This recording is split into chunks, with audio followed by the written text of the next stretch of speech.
చూడండి, వెనకటి మీలాంటి మామగారు ఒక ఆయన కట్నం కేసులో ఇరుక్కుని శిక్ష పడి ఇప్పుడు వరంగల్ జైల్లో తాటాకు తాపలు అల్లుకుంటున్నాడు. మీకు అల్లికలు వచ్చా? ఇందాక నుంచి చూస్తున్నాను. ఏమిటండి మీరు కోర్టులు శిక్షలు అంటున్నారు? లక్షణంగా పెళ్లి చేశాను, ఇంటి కాపురానికి తీసుకొచ్చాను, హాయిగా ఉండమన్నాను. ఇదా నేను చేసిన అపరాధం?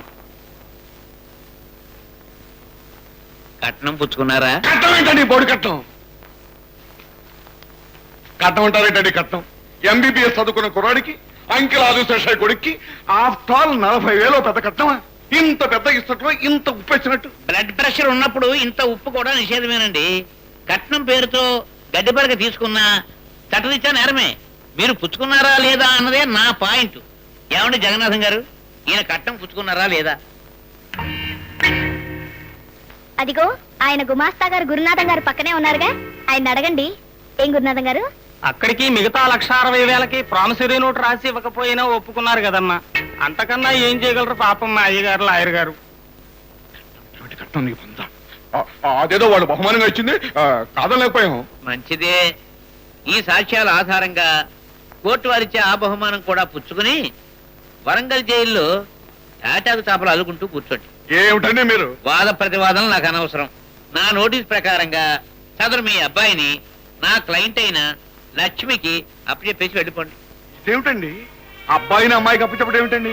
మేమేమైనా ఈ షరతుకు ఒప్పుకున్నామా? అప్పుడు ఒప్పుకోలేదు, చచ్చినట్టు ఇప్పుడు ఒప్పుకోండి. మీ అబ్బాయిని ఆ అమ్మాయి కొనుక్కున్నాక ఏం చేస్తారు పాపం? ఏమిటండి మీ తలతెక్క వాదనలు? భార్య భర్తను కొనుక్కోవటం ఏమిటండి?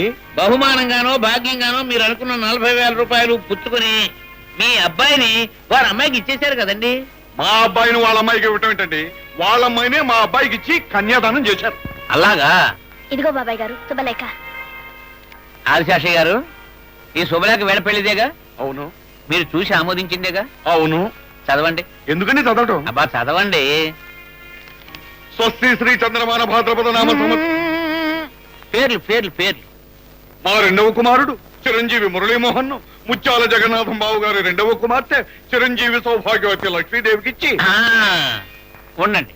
మురళీమోహన్ ను లక్ష్మీదేవికి ఇచ్చి. అది అంటే మీ అబ్బాయిని వారమ్మాయికి ఇచ్చి, అంతేగాని వారమ్మాయిని మీ అబ్బాయికి ఇచ్చి మాత్రం కాదు కదా. ఓహో అదే సంగతి.